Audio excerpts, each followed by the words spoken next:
1 தேதியிலிருந்து தமிழ்நாடு முழுக்க வீடு வீடா போய் மக்களை சந்திக்க இருக்கிறோம். அமைச்சர்கள், நாடாளுமன்ற உறுப்பினர்கள், சட்டமன்ற உறுப்பினர்கள், கழக முன்னோடிகள் எல்லாம் அவங்க சொந்த வாக்குச்சாவடிகள் இருக்கக்கூடிய வீடுகளுக்கு நேரிலே போக போறாங்க.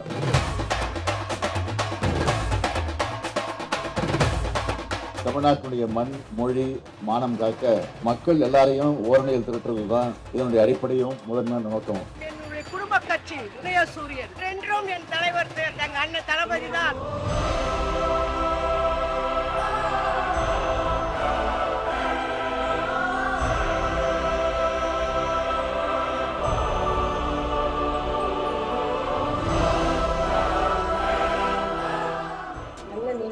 நேரம் நல்ல மழை பொழியுது. அவருதான் இதோட முதலமைச்சர் தமிழ்நாட்டுக்கு எப்பவுமே. இந்த ஆட்சி நிலையா இருந்ததுன்னா எனக்கு ரொம்ப ரொம்ப சந்தோஷம். அடுத்ததும் நம்ம தான் சார் வருவோம்.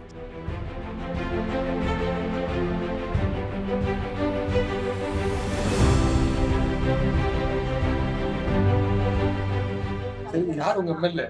நீங்க தான் எம்எல்ஏ. குறைய சொல்ல மாட்டீங்க. எவ்வளவு திருப்தியா இருக்கும் தெரியுமா? நம்ம வார்த்தையில சொல்ல முடியாது.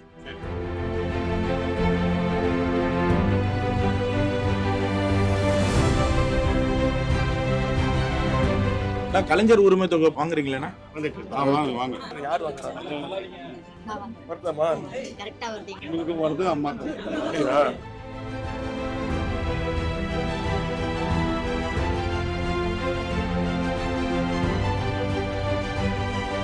அவரை எதிர்த்து நிற்கிறதுக்கு ஆள் இல்லைன்னு சொல்ல முடியும். யாருங்களும் டெபாசிட் காலி அந்த அளவுக்கு அவருடைய ஃபீல்டு ஒர்க்கு நம்ம எப்போ எது வேணாலும் டக்குன்னு கிடைக்கும். ஸ்டேட்டாக இருந்து நம்ம ஃபர்ஸ்டாக இருந்தால் கூட வேர்ல்டு வைட் நம்ம முன்னுக்கு போனோம்னா அதுக்கு இவங்களுடைய ஆட்சி முக்கியம் சார். நம்ம இப்போ விட்டுட்டோன்னு வச்சுங்களேன், நம்ம பசங்களாம் பின்னாடி திரும்பி ஒரு 5 வருஷம் பின்னாடி போயிடும். பெரிய பிரச்சனையே தேர்ட் லாங்குவேஜ்ங்கிற ஒரு விஷயம் ரொம்ப தமிழ்நாட்டையும் பாதிக்கிற அளவுக்கு வந்துகிட்டு இருக்கு. அதை பேஸ் பண்றதுக்கு நல்ல கெத்தான முதலமைச்சர் ஸ்டாலின் தான். அதனால 26லயும் அவர் தான் வரணும், 31லயும் அவர் தான் வரணும்.